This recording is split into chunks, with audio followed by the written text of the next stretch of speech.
Leo Tolstoy's Anna Karenina, Part 6, in which all our protagonists find the thin veneer of tranquility in their lives tested by family and friends, with farcical and tragic consequences.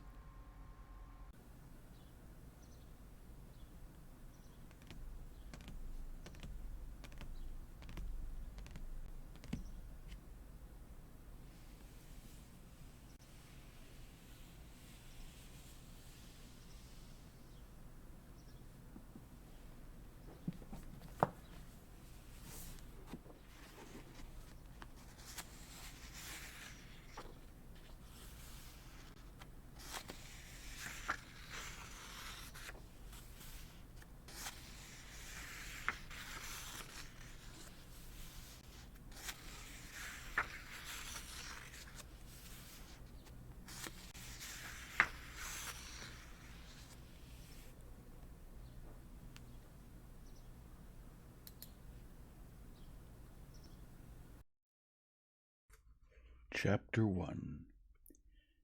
Darya Alexandrovna was spending the summer with her children in Pokrovskoy at her sister Kitty Levine's. On her own estate, the house had completely fallen apart, and Levine and his wife had persuaded her to spend the summer with them. Stepan Arkadyevich highly approved of this arrangement.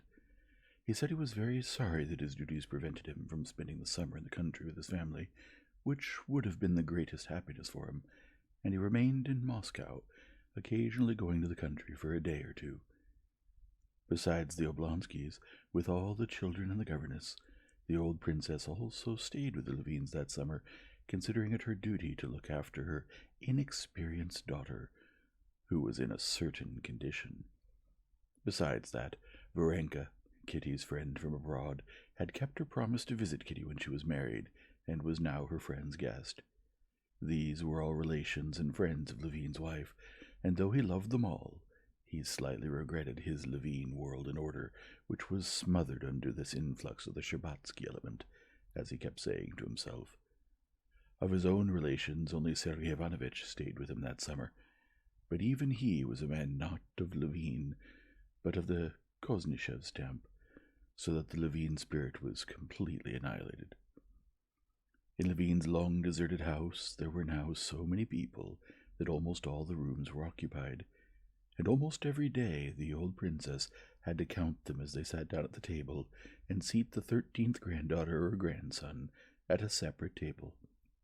And for Kitty, who diligently occupied herself with the household, there was no little bother over procuring chickens, turkeys, and ducks, of which, considering the summer appetites of guests and children, a great many were needed.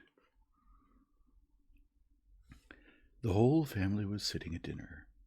Dolly's children were making plans with the governess and Varenka about where to go mushrooming. Sergei Ivanovitch, whose intellect and learning enjoyed a respect among all the guests, amounting almost to veneration, surprised them all by mixing into the conversation about mushrooms. "Take me with you. I like mushrooming very much," he said, looking at Varenka. "I find it a very good occupation." "Why, we'd be very glad to," Varenka said, blushing. Kitty exchanged meaningful glances with Dolly.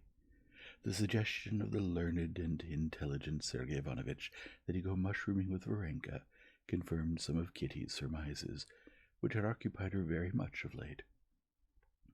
She hastened to address her mother so that her glances would not be noticed.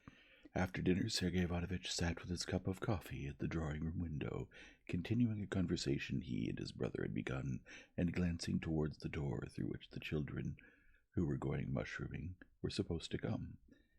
Levine sat on the window-seat beside his brother. Kitty stood near her husband, obviously waiting for the end of the conversation, which did not interest her, so that she could tell him something.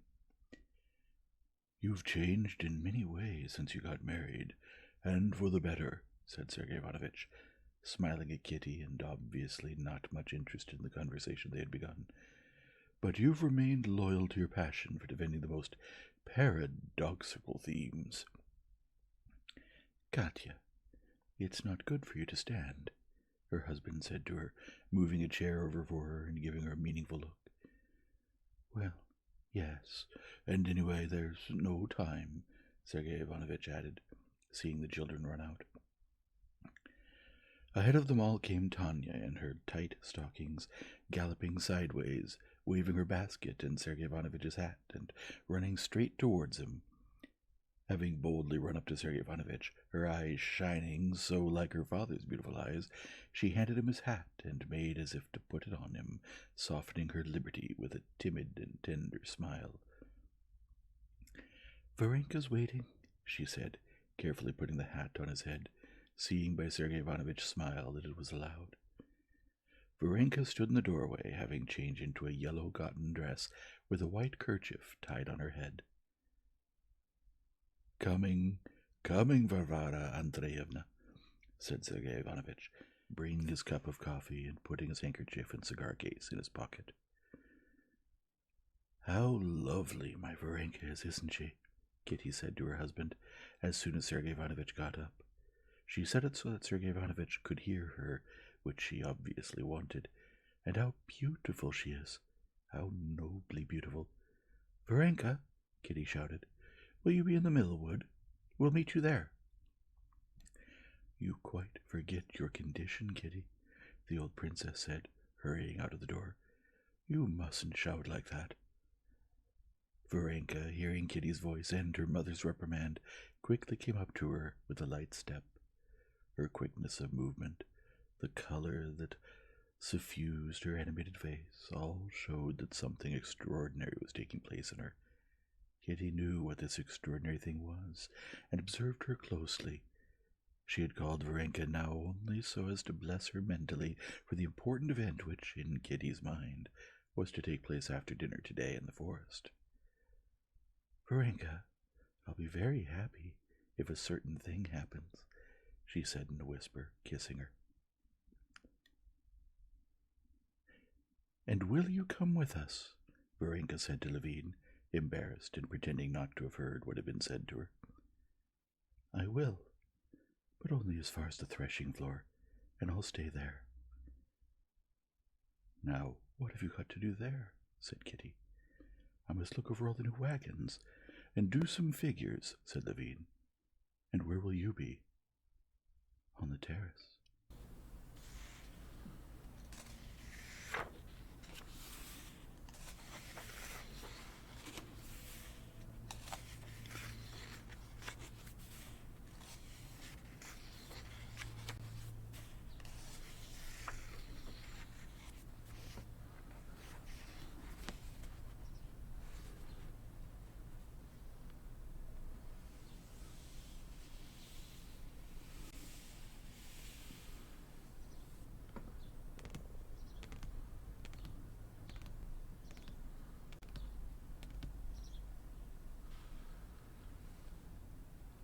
If you enjoy this format, please leave a like and subscribe and return tomorrow for the next chapter.